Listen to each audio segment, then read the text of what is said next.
అందరికీ నమస్తే, welcome to Q news. నేను రాజు. మునుగోడు నియోజకవర్గంలో కొన్ని కీలక పరిణామాలు అయితే చోటు చేసుకుంటున్నాయి. మంత్రి జూపల్లి కృష్ణారావు మునుగోడు ఎమ్మెల్యే రాజగోపాల్ రెడ్డి గారి పైన కొద్దిగా సీరియస్ అవుతున్నట్లుగా ప్రచారం అయితే జరుగుతూ ఉంది. సో దాని గురించి తెలుసుకుందాం, అసలు ఏమైంది ఏంటి అని. మరి కొన్ని రోజుల నుంచి చూస్తే మునుగోడు ఎమ్మెల్యే రాజగోపాల్ రెడ్డి గారు అయితే కొన్ని కీలక వ్యాఖ్యలు అయితే చేసి ఉన్నారు. కొన్ని కండిషన్స్, కొన్ని రూల్స్ అయితే పెడుతున్నారు నియోజకవర్గంలో.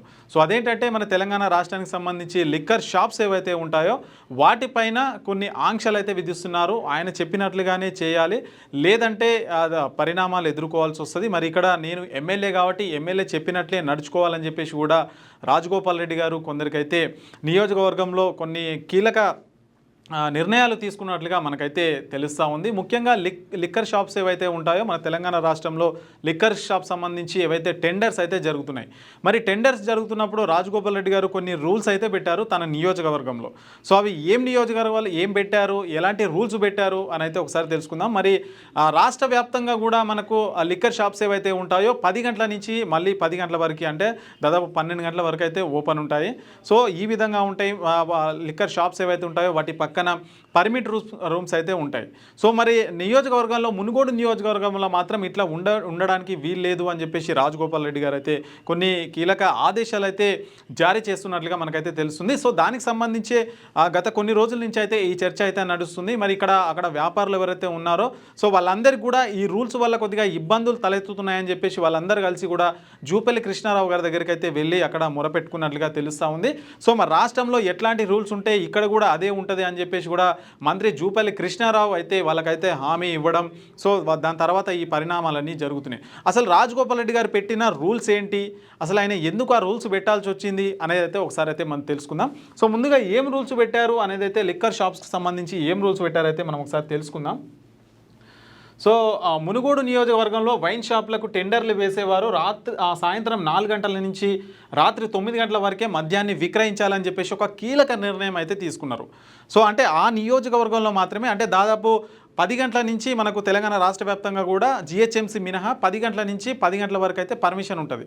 సో మరి ఇక్కడ ఎవరైతే టెండర్లు వేసే వాళ్ళకైతే మరి రాజగోపాల్ రెడ్డి గారు చెప్తున్నారు 4 గంటల నుంచి 9 గంటల వరకు, అంటే సాయంత్రం 4 గంటల నుంచి రాత్రి 9 గంటల వరకే మద్యం అమ్మాలి అని చెప్పేసి ఒక రూల్ అయితే పెట్టిండు.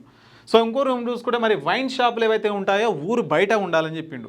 సో ఏవైతే వైన్ షాప్స్ ఉంటాయి కదా, మరి రోడ్డు పక్కన జననావాసాల మధ్యలో కాకుండా ఊరు బయట ఉండాలని చెప్పేసి రాజగోపాల్ రెడ్డి గారు అయితే చెప్పారు. ఇది 2వ రూల్. సో 3వ రూల్ చూసుకుంటే సిట్టింగ్ నడపకూడదు. అంటే వైన్స్ల పక్కన మనకు పర్మిట్ రూమ్స్ అనేది ఏవైతే ఉంటాయి అనమాట, అంటే ప్రభుత్వ రూమ్స్, అక్కడ కూర్చొని తాగడానికైతే పర్మిషన్ ఉంటుంది. సో అలాంటివి అయితే పెట్టొద్దు, ఓన్లీ వైన్స్ మాత్రమే ఉండాలి. అది కూడా 4 గంటల నుంచి 9 గంటల వరకే అమ్మాలి.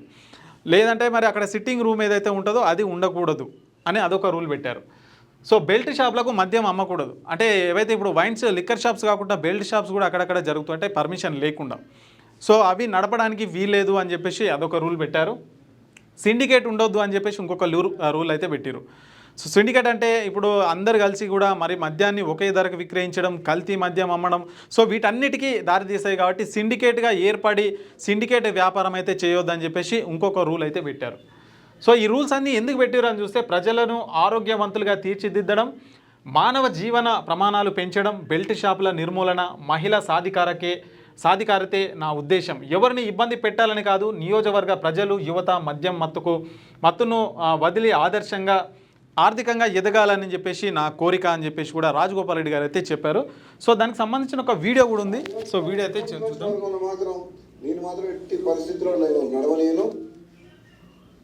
నా నియోజకవర్గం మునుగోడు నియోజకవర్గంలో మాత్రం నేను మాత్రం ఎట్టి పరిస్థితుల్లో నేను నడవలేను. నాకు ఈ పదవి ఉన్నా లేకున్నా పదవి ముఖ్యం కాదు, నాకు ప్రజల ఆరోగ్యం ముఖ్యం, ప్రజల ప్రాణాలు ముఖ్యం. టెండర్ లేచి వైన్ షాప్ వాళ్ళకి ఏం చెప్తున్నామంటే, నేను మీకు టెండర్ లేదలుచుకుంటే వైన్ షాపుల పక్కన పర్మిట్ రూమ్ అని ఉంటుంది, అది మా డే టైంలో తాగుతున్నారు. అక్కడికి వచ్చి అక్కడ అందరి చుట్టుపక్కల ప్రాంతంలో అందరికీ ప్రాబ్లమ్స్ అవుతున్నాయి. అక్కడ పర్మిట్ రూమ్ అనేది ఉండదు, మా మునుగోడులో మేము నడవలేమని చెప్పినాం. అలౌ చేయను. నేను ఎమ్మెల్యేగా ఉన్నంత వరకు ప్రజల ప్రాణాలు, ప్రజల ఆరోగ్యమే నాకు ఇంపడి తప్పితే ప్రజల జీవితాలతో ఆడుకునే ఎవరు ఏ పని చేసినా ఎట్టి పరిస్థితుల్లో ఒప్పుకునే ప్రసక్తే లేదు. ఊరు బయట ఉండవలసిన వైన్ షాపు ఊరు సెంటర్లో ఉంటుంది. బెల్ట్ షాప్లకు అమ్మొద్దంటే మళ్ళీ దొంగసాటుగా బెల్ట్ షాప్లో అమ్ముతుండ్రు, అది అమ్మొద్దని చెప్తున్నా. ప్లస్ మళ్ళీ వీళ్ళందరూ వైన్ షాపులు అందరూ కలిసి సిండికేట్ అవుతుండ్రు. సిండికేట్ అవ్వడం వల్ల ఏమవుతుంది, రేటు పెంచి అమ్ముతుండ్రు, డూప్లికేట్ అమ్ముతుండ్రు. వేరే మండలాలు, వేరే నియోజకవర్గాలు, వేరే జిల్లా వాళ్ళు ఇక్కడ పార్టిసిపేట్ చేయొద్దు. ఇప్పుడు వైన్ షాప్ లొకేషన్స్ కూడా తప్పున్నాయి. టౌన్లో, సెంటర్లో, పబ్లిక్ ప్లేసెస్లో పెట్టిండ్రు. అది ఊరు బయట పెట్టాలి వైన్ షాప్. అసలు తప్పకుండా ఈ మునుగోడుతో పాటు తెలంగాణ రాష్ట్రంలో ఈ ఎక్సైజ్ పాలసీని సమీక్షించి ఈ ప్రజల ఆరోగ్యం ఖరాబ్ చేసేది కాదు, ప్రజల ఆరోగ్యం మెరుగుపరిచే విధంగా మనం ఏ విధంగా ప్రభుత్వం పనిచేయాలనో ఆలోచన చేయాలని చెప్పి కూడా ప్రభుత్వం దృష్టికి తీసుకుపోతున్నాయి తప్పకుండా.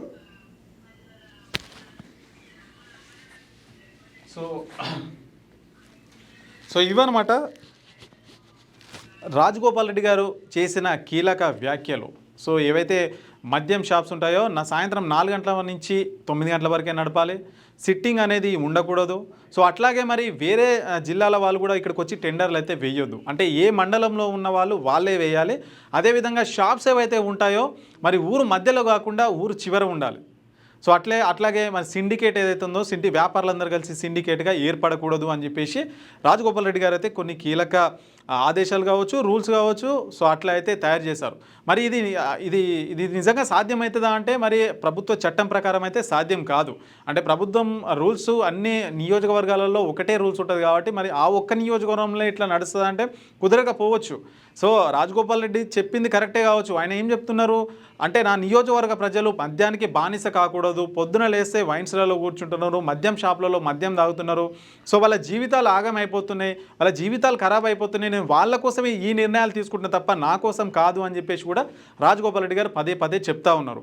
సో మరి అది కరెక్ట్ అయినప్పటికీ కూడా మరి రాష్ట్రంలో ఉన్నటువంటి అన్ని నియోజకవర్గాల్లో ఒక రూల్ ఉంటే మరి ఈ నియోజకవర్గంలో ఒకటి ఉంటుందా అని చెప్పేసి కూడా పలువురు అయితే ప్రశ్నల రూపంలో లేవనెత్తుతున్నారు. సో మొత్తానికైతే ఏదైతే మరి వ్యాపారులు ఉంటారో మరి అక్కడ టెండర్లు కూడా ఇప్పుడు ఈరోజు అయితే 2021, సో 23 వరకు అయితే టెండర్లు వేయడానికి అవకాశం అయితే ఉంది. 27న డ్రా అయితే తీస్తారు. డిసెంబర్ 1 నుంచి కొత్త మద్యం షాప్స్ ఏవైతే ఉన్నాయో అవి ఓపెన్ అయితే అవుతాయి. మరి ఈ క్రమంలో అక్కడ ఉన్న వ్యాపారులు అయితే చాలామంది ఆందోళనకైతే గురవుతున్నారు. ఎందుకంటే మరి రాజగోపాల్ రెడ్డి ఎమ్మెల్యే ఈ విధంగా రూల్స్ పెట్టారు. మరి ఒకవేళ మాకు టెండర్లో కనుక షాప్స్ వస్తే మరి ఎట్లా షాప్స్ నడిపించుకోవాలి, 4 గంటల నుంచి 9 గంటలకే పెట్టుకోవాలి, మరి సిట్టింగ్ ఉండొద్దు, ఊరు బయట పెట్టుకోవాలంటే మరి ఈ రూల్స్ అన్నీ పాసిబుల్ అవుతాయా కాదా అని చెప్పేసి కూడా వ్యాపారులంతా కలిసి మరి ఎక్సైజ్ శాఖ మంత్రి జూపల్లి కృష్ణారావు గారి దగ్గరికి వెళ్ళడం. సో ఆయన మరి అట్లేముండదు, రాష్ట్రంలో ఉన్న రూల్స్ ఏవైతే ఉంటాయో అన్ని రూల్స్ ఒకే విధంగా ఉంటాయి, మునుగోడులో కూడా అట్లనే ఉంటుందని చెప్పేసి మంత్రి అయితే ఆ వ్యాపారులకైతే హామీ ఇచ్చినట్లుగా మనకైతే సమాచారం అక్కడక్కడ ప్రచారం అయితే జరుగుతుంది. సో వాళ్ళు మీరేం భయపడాల్సిన అవసరం లేదు, టెండర్లు ఏవైతే ఉంటాయో ధైర్యంగా వేసుకోండి. సో రాష్ట్రంలో ఏ రూల్స్ ఉంటే ఆ నియోజకవర్గానికి అదే రూల్స్ అమలైతే తప్ప రాష్ట్రంలో ఒక నియోజకవర్గానికి ఒక కాన్స్టిట్యున్సీకి ఒక నిర్ణయం, ఒక కాన్స్టిట్యున్సీకి ఇంకో నిర్ణయం ఉండదు అని చెప్పేసి కూడా మంత్రి జూపల్లి కృష్ణారావు వ్యాపారస్తులకు చెప్పినట్లుగా ప్రచారం అయితే అక్కడక్కడ జరుగుతుంది. మొత్తానికైతే ఇది రాజగోపాల్ రెడ్డి గారు తన నియోజకవర్గ ప్రజల గురించి ఆలోచించి ఈ విధంగా నిర్ణయం తీసుకుంటానని అతను చెప్తున్నాడు. మరొక వైపు మరి రాజగోపాల్ రెడ్డికి వ్యతిరేకంగా మాట్లాడే వాళ్ళు తాను మంత్రి పదవి కోసమే ఈ రకమైనటువంటి వ్యాఖ్యలు చేస్తూ ఉన్నారు. మరి మంత్రి పదవి ఇస్తే కనుక ఇవన్నీ మర్చిపోయి సైలెంట్గా ఉన్నాడు కాంగ్రెస్ ప్రభుత్వం పైన. సో అనవసరంగా ఇలాంటి నిర్ణయాలు తీసుకొని కాంగ్రెస్ ప్రభుత్వాన్ని ఇరకాటం పెట్టే ప్రయత్నం చేస్తున్నారు అని చెప్పేసి మరికొందరు అయితే చెప్తున్నారు. సో దానికి కూడా సమాధానం చెప్తూ నాకు అట్లాంటి ఆశలు ఏం లేవు, కాంగ్రెస్ ప్రభుత్వమే నాకు మంత్రి పదవి ఇస్తానని అయితే చెప్పింది. సో వాళ్ళు ఇస్తే తీసుకుంటాను తప్ప నాకు ఎలాంటి పదవులపైన ఆశ లేదు. సో పదవి ఇస్తే తీసుకుంటాను, లేదంటే ప్రజల కోసమే నేను పనిచేస్తాను, మునుగోడు నియోజకవర్గ ప్రజల అభివృద్ధి కోసమే నేను పనిచేస్తానని చెప్పేసి రాజగోపాల్ రెడ్డి క్లియర్గా చెప్పి ఉన్నారు. సో మొత్తానికి ఏం జరుగుతుంది అనేది ఇంకొన్ని రోజుల తర్వాత తెలుస్తుంది. అంటే 27 తారీఖు డ్రా తీసిన తర్వాత సో ఈ వైన్స్ల గురించి మొత్తం డీటెయిల్స్ అయితే తెలుస్తుంది. మరి ఆ రూల్స్ అక్కడ ఇంప్లిమెంట్ చేస్తారా, లేదంటే రాష్ట్రంలో ఉన్నవాటి రూల్స్ మొత్తం కూడా అక్కడ అమలు అవుతాయి అనే విషయం అయితే మరి కొన్ని రోజులైతే వెయిట్ చేయాల్సి ఉంటుంది. ఇంకా మీ వ్యాపారం అభివృద్ధి కావాలని కోరుకుంటున్నారా? అయితే వెంటనే క్యూనస్ని సంప్రదించండి. Schools, colleges, banks, shops, office promotions, land promotions, political promotions, restaurant promotions, hospital promotions, పుట్టినరోజు వేడుకలు, శుభకార్యాలు, వ్యాపారాలు ఏవైనా, సందర్భం ఏదైనా ఇప్పుడే క్యూనస్ ద్వారా తెలియజేయండి. మీ వ్యాపారాన్ని అభివృద్ధి చేసుకోండి.